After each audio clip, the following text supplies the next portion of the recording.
52 years old, and I suffered a massive stroke. The trip is already paid for, baby.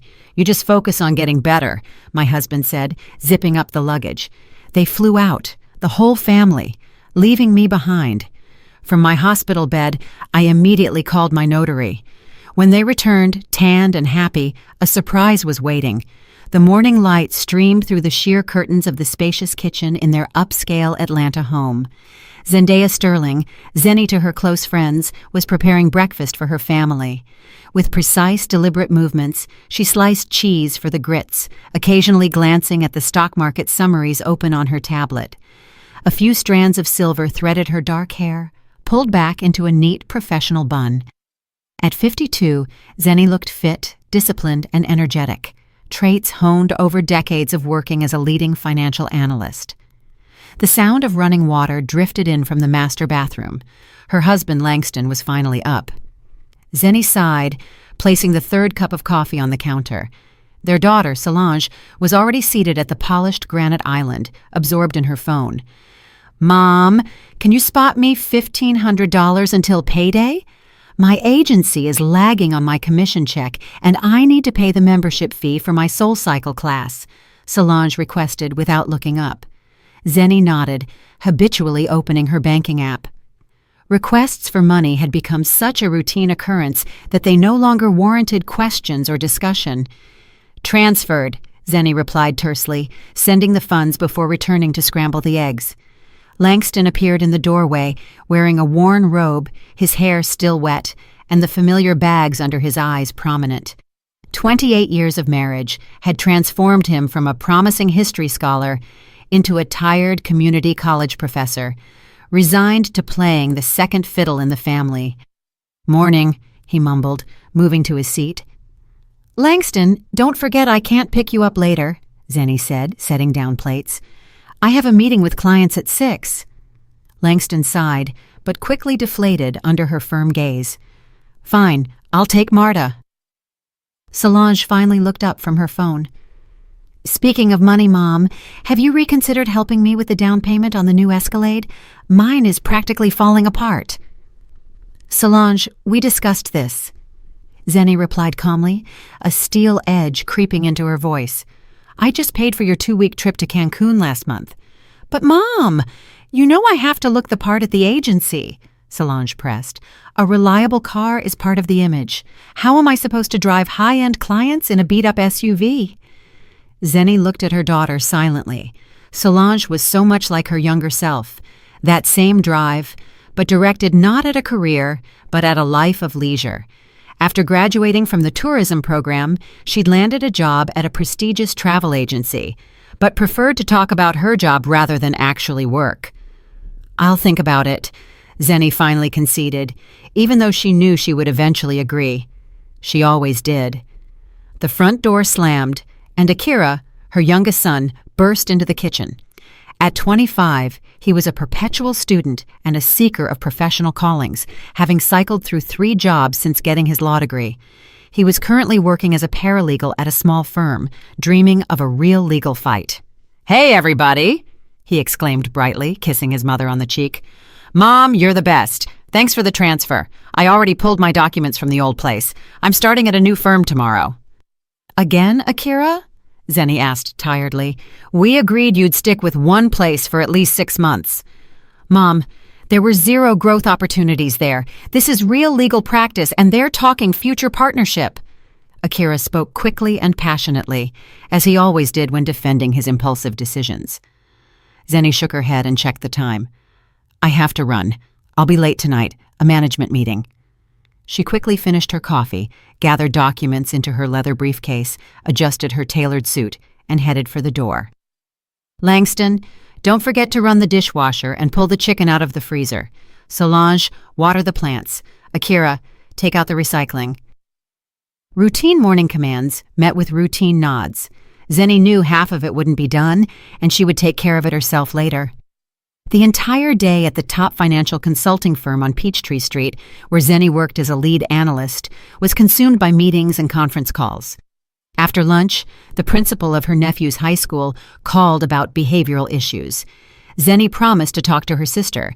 Then she had to manage an overdue loan payment for Akira. The bank had sent a default notice. That evening, riding the crowded MARTA train home, Zenny was scrolling through resort photos on her phone. The idea had started a week ago when she saw an ad for the Maldives. Turquoise ocean, white sand beaches, overwater bungalows. The last time the whole family had vacationed was 3 years ago, and even then it was just a short trip to Cancun because Langston hated flying. I need to give them a gift, Zenny thought, gazing at the luxurious resort pictures. Akira will stabilize, Solange will mature, and Langston and I, maybe we can remember why we fell in love. There was no one home. A note from Langston lay on the counter. Went to an alumni gathering, back late. The chicken was still frozen, the plants were dry, the recycling hadn't been touched. Zenny mechanically completed the household chores, ate a reheated bowl of soup, and sat down at her laptop. Until midnight, she worked on a financial plan for the next 6 months. If she tightened her budget, took on extra projects, and postponed the planned bathroom renovation, they could afford the Maldives by May. All she had to do was work 7 days a week for the next 4 months. And so began her relentless grind, up at 5 in the morning to finish chores before work, home at 9 in the evening with extra projects, weekends spent glued to her laptop. Rare calls came only with questions. Mom, where are the winter coats? Zenny, I can't find a clean shirt. Moms, can you send another $50 for an Uber? By February, Zenny had finalized the hotel and dates. She booked an overwater villa, the largest one, with 2 bedrooms and a private plunge pool. She paid for the flights, insurance, and transfers. All for those happy faces she imagined seeing when she announced the gift. In early March, with everything paid for and booked, Zenny gathered the family. I have a surprise for you, she said, looking at their confused expressions. In May, we are all flying to the Maldives for 2 weeks. The reaction exceeded all expectations. Solange squealed and rushed to hug her mother. Akira was skeptical at first, then frantically Googled the resort. Even Langston smiled and awkwardly hugged Zenny. That's incredible, he muttered. Are you sure we can afford this? I calculated everything, Zenny smiled, savoring the rare moment of family unity. The next 2 months flew by in a frenzy of preparation. Solange endlessly bought new swimwear and beach outfits, constantly asking her mother's opinion. Akira enthusiastically researched scuba tours and local attractions. Langston, overcoming his fears, read reviews about the flights and watched videos about the tropical islands. And Zenny worked. The new project proved more complex than she anticipated. Management demanded results. Clients changed the terms. Late-night meetings, stress, constant sleep deprivation. But she endured, knowing that soon they would all be together, happy by the ocean. A week before the trip, Solange approached her with an unexpected request. Mom, can I bring Kofi?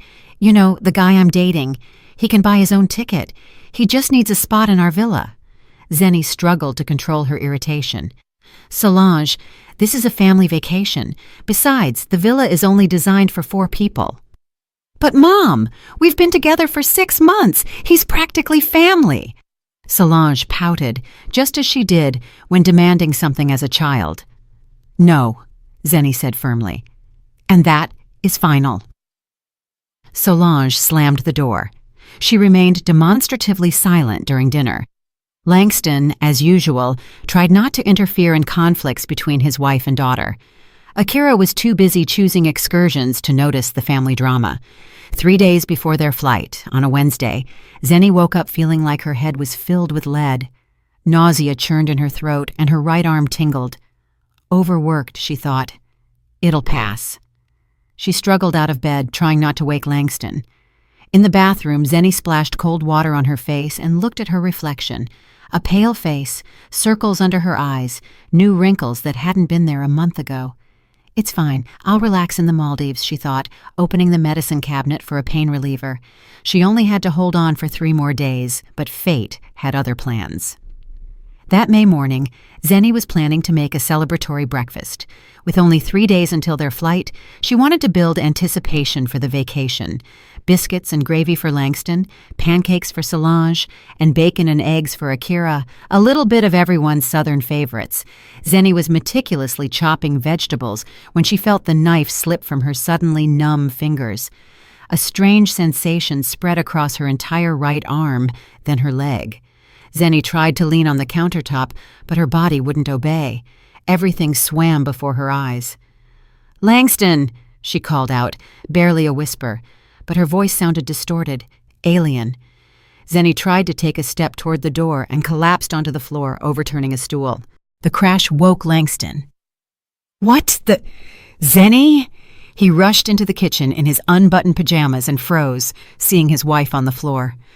"God, what happened?" Zenny wanted to answer, but her tongue felt swollen and uncooperative. She could only stare at her husband, trying to convey the fear and pain that had locked her body. "Call 911 quickly!" Langston frantically searched for his phone, bumping into furniture.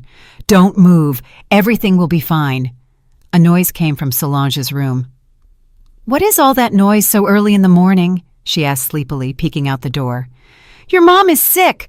Call 911 now!" Langston yelled, kneeling beside his wife. Solange, seeing her mother on the floor, pressed her hands to her mouth in horror. "Mom, what is it?" "I don't know. Call the ambulance faster." The next few minutes merged into a blurry scene for Zenny. Frightened screams, hands trying to lift her, Akira's voice rushing into the kitchen. "What? How? When did this happen?" Consciousness flickered. The ambulance arrived in 12 minutes. A young medic quickly assessed the situation. "Looks like a stroke. Immediate hospitalization is necessary," he said calmly, giving instructions to his partner. "Who will ride along?" "I will." Langston stepped forward. "She's my wife." Zenny was carefully transferred onto the stretcher.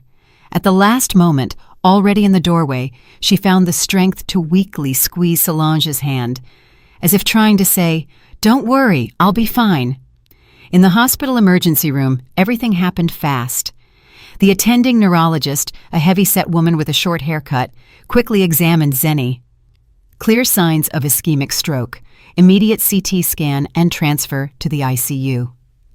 Zenny's gurney disappeared behind double doors, leaving a distraught Langston in the hallway.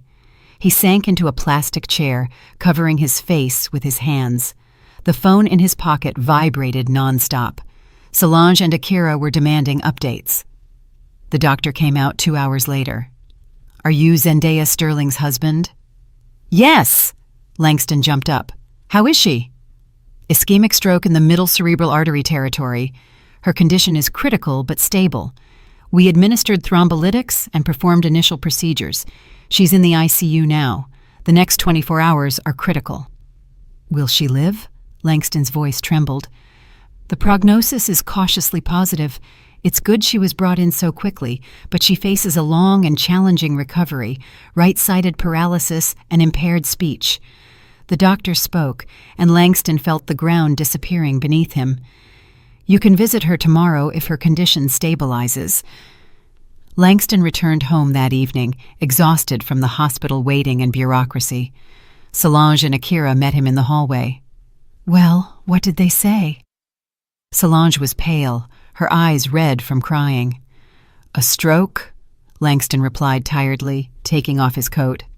"A bad one. She's in the ICU." "Oh my God," Solange whispered. "So, what now?" Akira asked. "When will she be discharged?" "I don't know, son." Langston walked into the kitchen, mechanically turning on the kettle. The knife Zenny had dropped still lay on the floor, and the unfinished vegetables sat on the cutting board. Time seemed to have stopped here. Akira rubbed his forehead. "What about the Maldives? The flight is in 3 days." Langston and Solange looked at him in confusion. "What Maldives?" Solange snapped. "Don't you get it? Mom had a stroke." "I get it," Akira retorted. "It was all paid for, booked. Mom worked so hard for this. I'm just wondering what we do with the tickets and the reservations." Langston collapsed heavily onto a chair. "I don't know. I'll have to look at the documents. Maybe we can get at least some of the money back. The next 3 days were spent in hospital corridors. Zenny was moved from the ICU to a regular room, but she faced a long road to recovery. Her right side was mostly non-functional, and her speech was severely impaired, but her consciousness was clear, which the doctor said was a good sign. On the 4th day after the incident, Langston, Solange, and Akira entered the hospital room. Zenny raised herself slightly on her pillows at their appearance.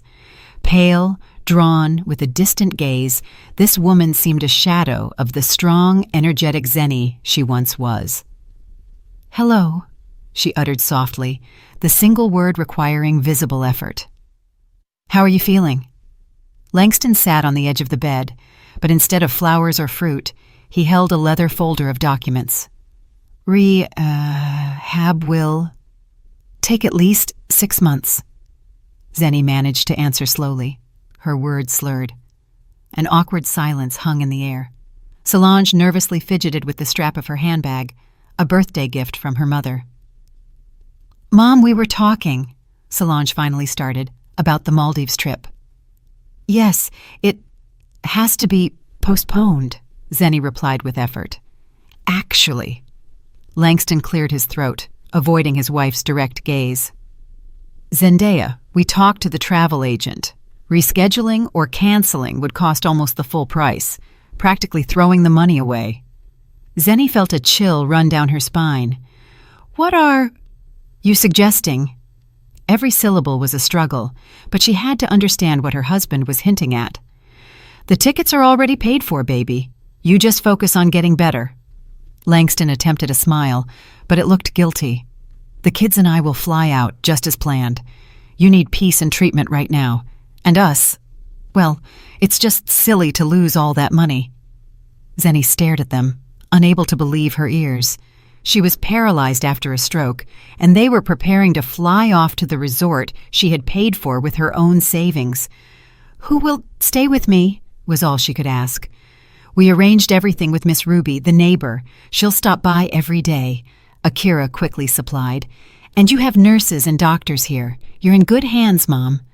Langston placed the folder on the bedside table. "This is the power of attorney document for managing your accounts. We'll need access to cash for pocket money and expenses there. Excursions, you know. Everything in the Maldives is expensive." Zenny looked silently at the ceiling, feeling a treacherous tear roll down her cheek. Her entire life had been lived for them, saving for a rainy day, denying herself small luxuries, and this was her gratitude. "Will you sign it?" Langston handed her a pen. Her hand barely listened, but Zenny found the strength to take it. "Of course," she whispered, and signed the document with a shaky, uneven script. What else could she do? 'Cause a scene in her condition? Forbid them from going? They would do as they pleased anyway, and she had no strength to resist. When they left, discussing which swimsuits to pack, Zenny stared out the window at the blossoming magnolia tree in the hospital courtyard. The room was quiet, except for the beeping of monitors. Outside, the leaves rustled softly, and laughter drifted from the playground. Life went on, but for Zenny, it seemed to have frozen in this sterile room with the smell of medicine. Miss Ruby came by that evening, a kindly, heavy-set woman in her late 70s, carrying a bag full of sweet potato pies. "Zendaya, honey," she lamented, seeing her neighbor. "What on earth happened to you? The minute I heard, I came right over." Langston had rushed by, she explained, saying they had an emergency trip to take, and asked her to look in on Zenny. "Emergency trip?" Zenny laughed bitterly to herself. What a convenient story for the old lady. "Thank you, Ruby," Zenny managed to utter with difficulty. "You shouldn't have." "Nonsense. We're neighbors, aren't we?"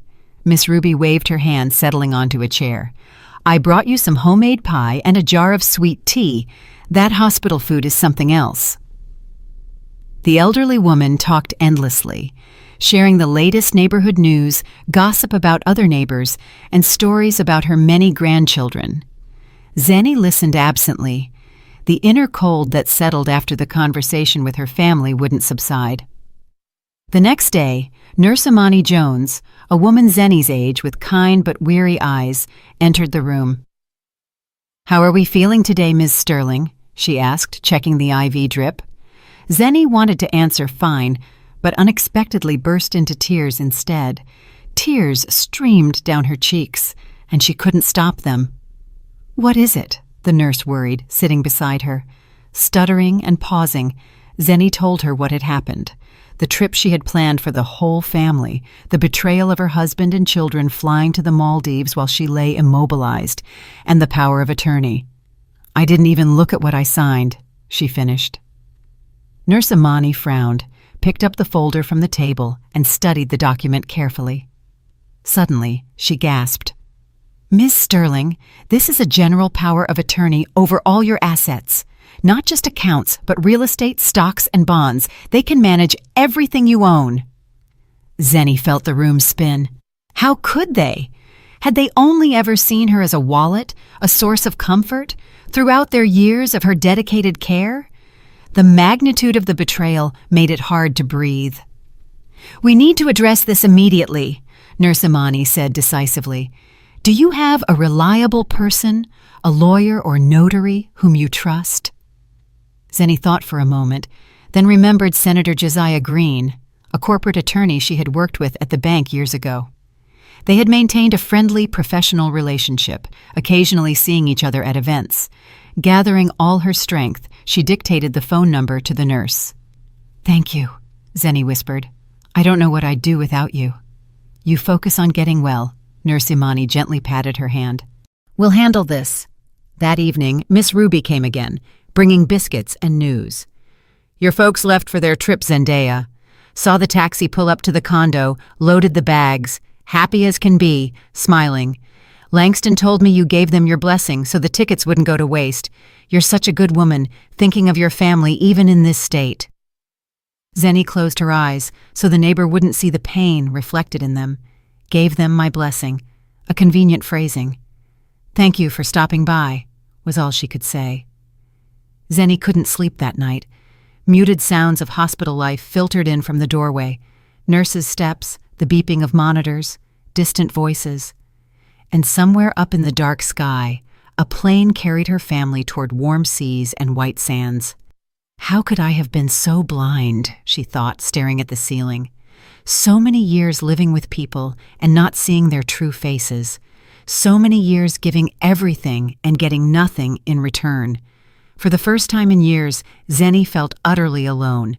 And in that isolation, in the silence of the hospital room, bathed in the light of the street lamp falling through the window, a decision was born that would change her entire future. The next day, as the morning sun barely pierced the hospital room blinds, a quiet knock came at the door. Zenny painfully turned her head. Senator Josiah Green stood on the threshold, a tall, trim man in his early 60s with neatly trimmed gray hair. He held a leather briefcase and a small bouquet of white chrysanthemums. "Good morning, Ms. Sterling," he said, stopping at the doorway. "May I come in?" "Josiah." Zenny tried to smile, but it came out as a weak grimace. "Thank you for coming." The notary approached, placed the flowers in a water pitcher, and sat on the chair beside the bed. His attentive gaze swept the room, noting the absence of other flowers or any sign of family visits. "Your nurse called me," she explained the situation. He spoke calmly, without excessive pity, which Zenny especially appreciated. Pity felt unbearable right now. "I brought the documents. Where is this power of attorney in question?" Zenny weakly nodded toward the bedside table. Josiah Green took the folder, examined the contents carefully, and shook his head. "Indeed, a general power of attorney with extended powers. The right to dispose of all your personal and real property, bank accounts, and securities." He frowned. "Who prepared this document?" "My husband," Zenny said with difficulty. "I thought as much," the notary nodded. "There are flaws in the execution. First, there is no proper witness notary present, which already casts doubt on the document's legitimacy. Second, it lacks the detailed scope of authority that is mandatory for this type of POA. He pulled forms from his briefcase and laid them out on the movable table. We will immediately draw up a statement of revocation. Then, we will prepare notices for the banks to freeze all operations on your accounts until the circumstances are clarified. Nurse Imani Jones appeared in the doorway with a tray holding cups of tea and a plate of crackers. "I figured you could use some sustenance," she smiled, placing the tray on the table. "How is the progress?" "We are proceeding with the restoration of justice," Josiah Green replied, nodding gratefully to the nurse. "Ms. Sterling, I need details. Which banks should I notify? Do you have safety deposit boxes? Any property other than your primary residence?" For the next hour, Zenny, overcoming her speech difficulties, slowly and thoroughly answered the notary's questions. Nurse Imani helped when a long name or sequence of numbers was particularly hard to pronounce. Josiah Green methodically filled out the forms, occasionally clarifying details. "We will annul the power of attorney today," he stated decisively, finishing his writing. "If I may offer a piece of advice, it is time to review other legal documents, specifically your will." Zenny paused.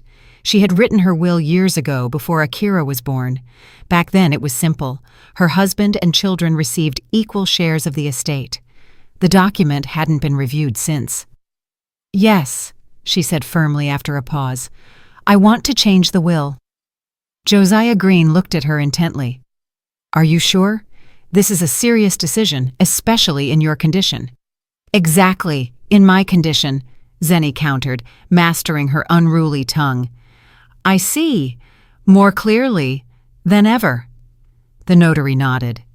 "Very well, let's discuss the details." While Zenny's family was packing their bags, not bothering to call the hospital, she, with the help of her notary, not only revoked the POA but also drafted a new will.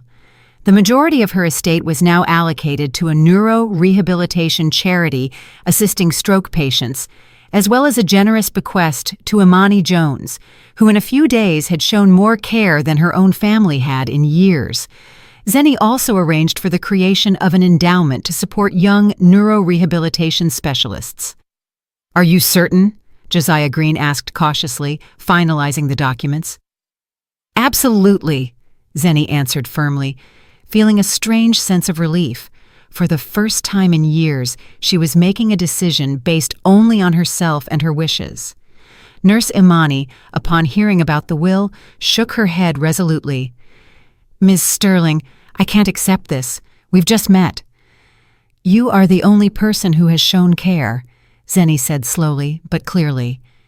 "Please accept it as a symbol of my gratitude." Josiah Green packed the documents into his briefcase. "Now for the practical steps. I will send notifications to all banks where you hold accounts. I will block any real estate transactions in your name. I will establish legal protection for your assets throughout your rehabilitation." Zenny nodded gratefully. Thank you." "My pleasure." The notary stood, preparing to leave. "I will visit you regularly. We'll monitor the situation together." When he left, Nurse Imani helped Zenny get into a more comfortable position in bed. "How are you feeling?" Strange," Zenny admitted. "Like I just woke up from a long sleep." "That's a good sign," the nurse smiled. "It means recovery has begun, and not just the physical kind." That evening, as Zenny was falling asleep, the phone on the bedside table vibrated quietly. She managed to reach for it with her good hand. Langston's name appeared on the screen. With a composure that surprised even herself, Zenny pressed the answer button. "Yes, baby, it's me." Langston's voice sounded nervous and strained. "We're at the airport. There's a problem with the payment. The card isn't working for some reason." Zenny remained silent, listening to her husband's frantic breathing on the other end of the line. "Are you hearing me?" he asked after a pause. "We need to pay the baggage fees and for the unlimited Wi-Fi at the resort. The card says declined." "Unfortunately, no," Zenny answered calmly, surprised at how clear her voice sounded. "The power of attorney has been revoked, and I have generally revised our financial relationship." "What do you mean, revised?" Langston's voice edged into panic. "We are at the airport. We need the money." "You have your own cards and your own savings." Zenny was amazed at the serenity of her voice. "Enjoy your vacation, on your own dime." "Zendaya, you're not well. This is the aftermath of the stroke. You need therapy," Langston shouted. But she had already pressed the end call button. The phone immediately rang again, then again. Notifications about messages popped up, first from Langston, then Solange, then Akira. Zenny silenced the phone and placed its screen down. For the first time in years, she didn't rush to solve someone else's problems. In the morning, she was awakened by voices in the hallway. It sounded like Langston was trying to break into the room, but the duty nurse wouldn't let him. "You don't understand, she's my wife!" His indignant voice carried to Zenny. "She's taken an irrational decision. She's not herself." "Visiting hours are strictly 4 p.m. to 7 p.m., the nurse replied unperturbed. "And according to our records, the patient's condition is stable with positive dynamics. If you want to speak with her, please return during visiting hours." The footsteps receded, and silence fell. Zenny closed her eyes, feeling the tension of the past few days finally release. She didn't know if they had ultimately flown or not, and for the first time, she didn't care. At noon, Nurse Imani appeared. "You have a visitor," she announced. "May I let him in?" Zenny tensed, thinking Langston had returned, but Josiah Green appeared in the doorway. "All documents are executed. Notifications have been sent," he announced without preamble.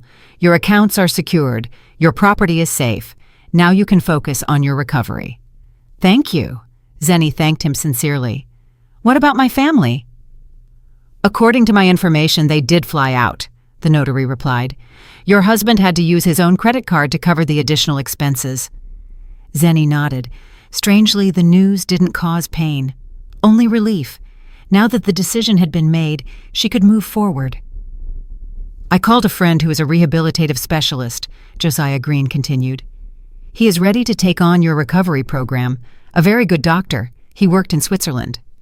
I'm not sure if I can afford it right now," Zenny stammered, thinking about her frozen accounts. "Don't worry about that," the notary smiled. "You have sufficient funds in a cash account that was not included in the power of attorney. Furthermore, your insurance covers a significant portion of the rehabilitation." The next 2 weeks, Zenny devoted entirely to recovery. With the same determination she had once used to build her career, she now fought for the return of her mobility and speech. Nurse Imani helped her with exercises, brought her books on neuroplasticity, and provided support whenever Zenny was ready to give up. The rehabilitative specialist, Dr. Elijah Vance, was demanding but highly effective. "Listen, Miss Sterling," he would say, helping her perform complex exercises for her right hand. "The brain has an amazing ability to recover, but it requires 2 things: consistent practice and a positive mindset. I can provide the first. The second is entirely up to you." And Zenny tried. Every day, she performed all the prescribed exercises, forcing her disobedient muscles to work. With the help of a speech pathologist, she trained her speech, repeating complex tongue twisters. In the evenings, she read aloud, recording herself to track her progress. Josiah Green visited her regularly, helping her sort out legal matters. They moved all her accounts to a new bank, changed passwords and access, and prepared documents for the division of property. "Are you sure about the divorce?" he asked one day, filling out yet another form. "Perhaps you should wait until you are fully recovered." "No," Zenny replied firmly. The slightest trace of her former uncertainty was gone from her voice. "It is precisely now, when I am physically weak, that I need legal protection." The notary nodded understandingly. "A sensible decision." There was no news from the family. Zenny's phone remained silent, no calls, no messages. Sometimes she looked at photos of the resort in the Maldives, imagining them sunbathing, swimming, and enjoying life. Strangely, these thoughts didn't cause bitterness, only quiet determination to follow her own path. The day before the family's return from the Maldives, Zenny was transferred from the hospital to a rehabilitation center. The room was bright and spacious, with a large window overlooking a park.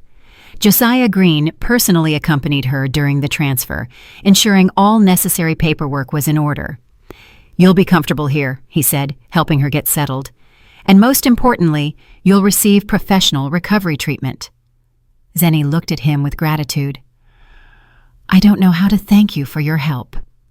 "You already have," the notary smiled, "with your tenacity and will to live. You know, Ms. Sterling, I have seen many people in crisis. Most of them break. You are one of the rare few who emerge stronger." That same evening, Miss Ruby called, agitated and rambling. "Zendaya, honey, I don't know what to think. Your folks came back from their trip, and they can't get into the condo. The locks have been changed. Langston called me asking if I knew what was going on. I told him I had no idea, and that you were still in the hospital." "It's all right, Ruby," Zenny replied calmly. "It's supposed to be that way." "But what about them? Where will they live?" "Solange has her own apartment," Zenny reminded her. "And Akira does too. Langston can stay with the children." "Oh, Zendaya." Miss Ruby was clearly bewildered. "What happened between you all?" "Just life," Zenny answered. "Sometimes it teaches unexpected lessons." An hour later, the phone erupted in a furious ring. It was Langston. Zenny stared at the screen for a long time, deciding whether to answer. Finally, she pressed the button. "Hello? What is happening?" Her husband's outraged voice burst into the quiet room. "They won't let us into the house." "That is no longer your house," she replied calmly. "I filed for divorce. You can move in with the children. They have their own places, which, incidentally, were purchased with my money." "Zendaya, you're not well. This is the aftermath of the stroke.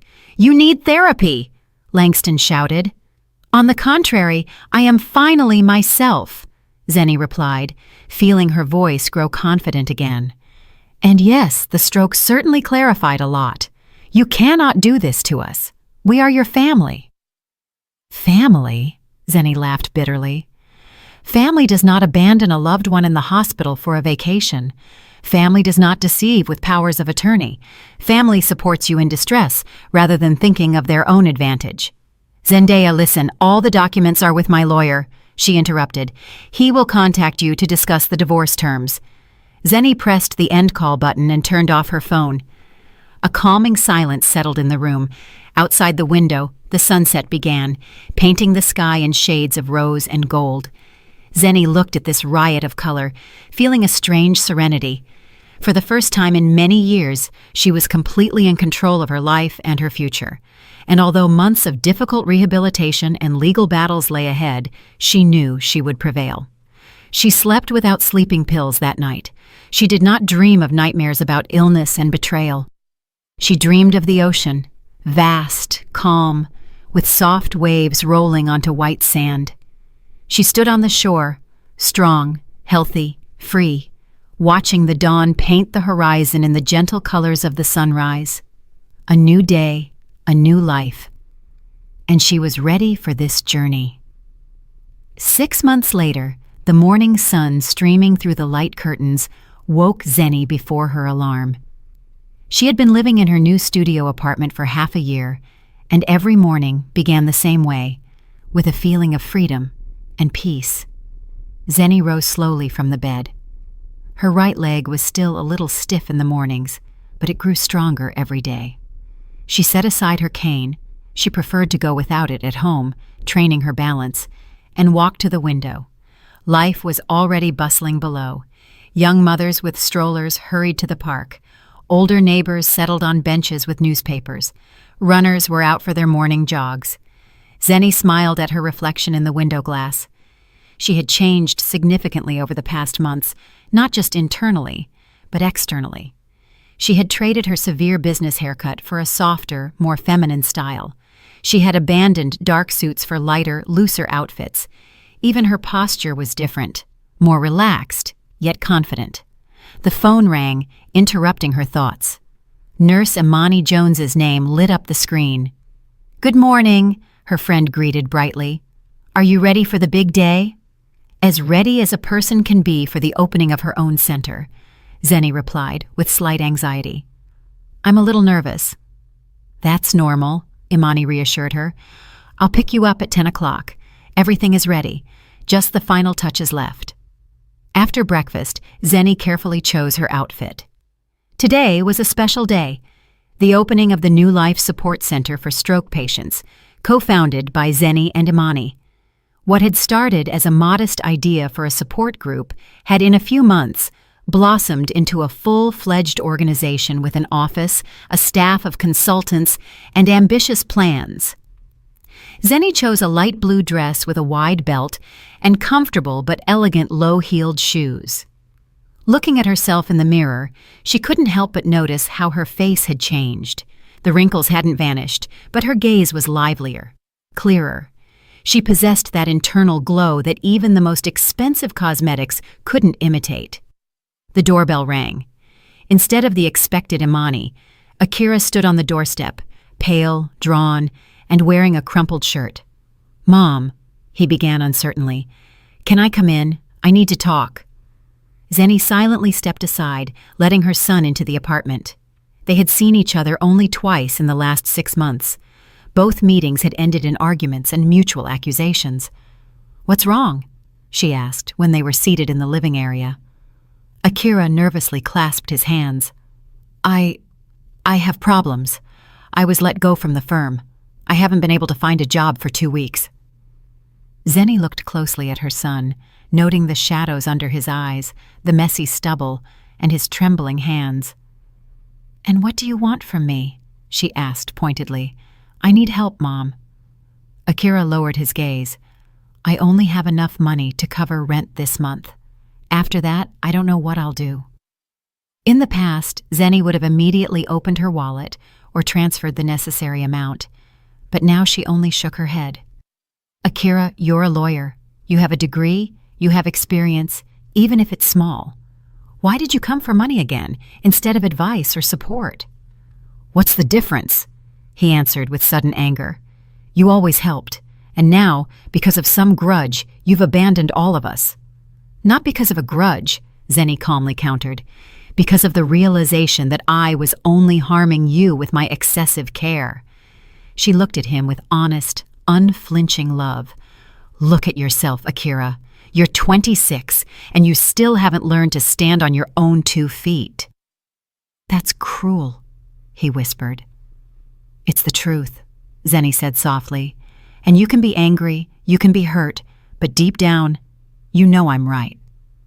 She walked to her son, and for the first time in a long time, placed a hand on his shoulder. "I can help you find a job. I have connections in the legal field. I can give recommendations for an interview. But there will be no more money, Akira. It won't help you or our relationship." He looked at his mother with disbelief. "You're serious? You won't even lend me money until I find a job?" "I won't even lend you money," Zenny confirmed, "because I know that as soon as you have my money, the incentive to look for work will immediately disappear." Akira jumped up. "You've changed, Mom. You've become tough, heartless." "No, son," Zenny shook her head. "For the first time in years, I've become myself. And the strangest thing is that none of you even noticed that before. I was just a function, a resource serving your needs." When he left slamming the door, Zenny felt not offense, but a strange calm. Previously, such a conversation with her son would have derailed her for days. Now she simply sighed and returned to her preparations. She had important work to do, work that gave her strength and meaning. Imani arrived right on time. Seeing her friend, she immediately knew something had happened. "It's fine. Akira stopped by," Zenny answered briefly. "He asked for money. I refused, offered help finding a job." Imani nodded approvingly. "Good for you, although I imagine it wasn't easy." "You know," Zenny mused, "before it would have been unbearable, but now I feel like I found some kind of inner anchor that was never there before." On the way to the center, they discussed the final preparations for the opening. Over months of working together, their friendship had deepened. They complemented each other perfectly. Zenny, with her organizational skills, business acumen, and connections, and Imani, with her medical experience, empathy, and ability to connect with the most complex patients. The New Life Support Center was located in a small but cozy space on the ground floor of an apartment building. Light walls, comfortable furniture, and a well-thought-out navigation system for people with limited mobility. Every detail had been meticulously planned. As the scheduled time approached, the first visitors began to gather, stroke patients and their relatives. Zenny greeted guests at the entrance, making an effort to give attention to everyone. An elderly gentleman with a cane, a retired math professor who had suffered a stroke 2 years ago. Beside him, a young woman, his daughter, who had become his primary caregiver. A young man in a wheelchair, an athlete whose career had been cut short by a brain hemorrhage. And an elderly couple, the wife supporting her husband, who moved with difficulty but wouldn't give up. In each of them, Zenny saw a reflection of her own story. The same despair, the same fear, the same determination to fight. And for everyone she had words of support, not empty platitudes but an honest conversation from someone who had walked the same path. When everyone had gathered, Zenny stepped up to a small platform. Excitement washed over her. It was the first time in a long time she was speaking in public, even if it was a small audience. "Good afternoon, dear friends," she began, trying to speak clearly, though a slight hesitance in her speech still remained. "I am happy to welcome you to the New Life Support Center. A year ago, I suffered a severe ischemic stroke. That event divided my life into before and after." Zenny looked around the room, seeing understanding and empathy in the eyes of the gathered people. "The stroke took a lot from me. My health, my familiar way of life, and my illusions about a strong family.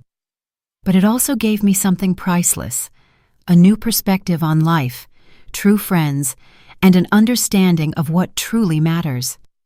She smiled, glancing at Imani, who stood by the wall.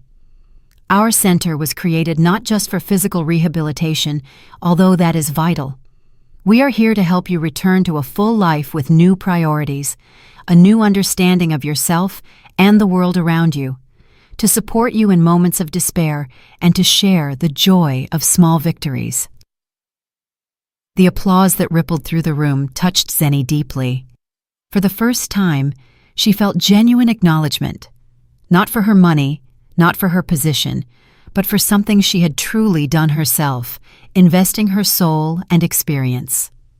Closer to evening, as most of the guests had left, an unexpected figure appeared in the doorway of the center. Langston, her ex-husband. He stood uncertainly, as if doubting whether to enter. Noticing Zenny, he walked toward her. "Hi," he said softly. "Can we talk?"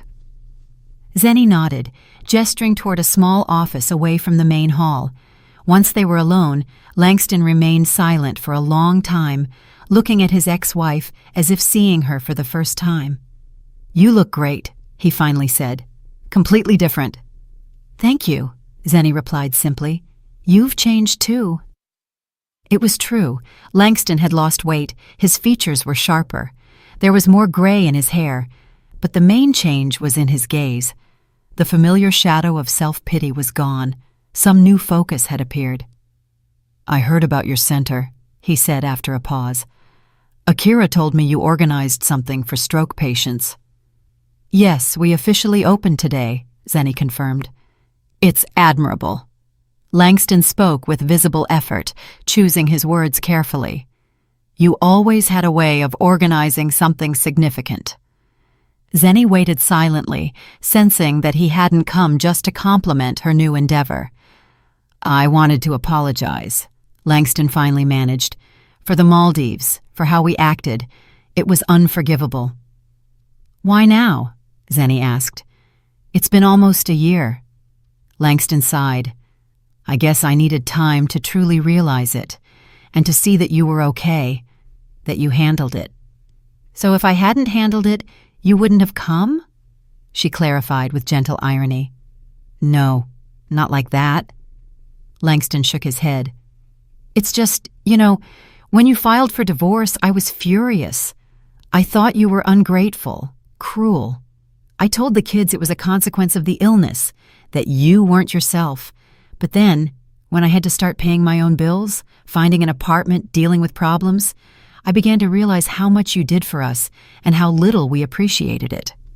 Zenny remained silent, but a strange warmth spread inside her, not from her ex-husband's words, but from the realization that she had indeed been right, that her decision had not only changed her own life, but had also forced those around her to change.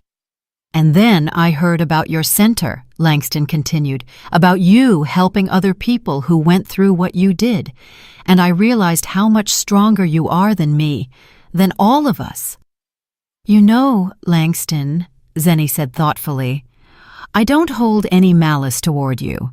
What happened was a necessary lesson for all of us." "Can we fix everything?" he asked, hopefully. Zenny shook her head. "The past, no. But we can build a new future, only now, on equal terms." "What does that mean?" Langston looked confused. "It means I will no longer sacrifice myself for someone else's comfort. I won't solve someone else's problems at the cost of my own desires. I won't pretend everything is fine when it's not."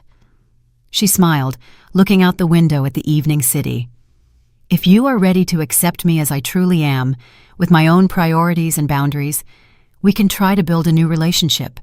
Not a family in the old sense, but something more honest and equal."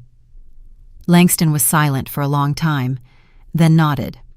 "I'll try, if you give me a chance." "Not a chance," Zenny corrected him. "An opportunity for both of us."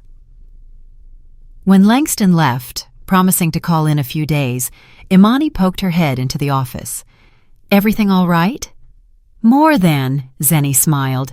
"It seems today is a day for reconciliation and new beginnings." They left the center together into the warm summer evening. The city was living its usual life.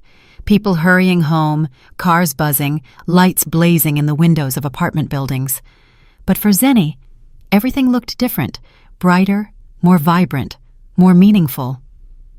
"You know what I'm thinking?" she said as they walked along the park alley.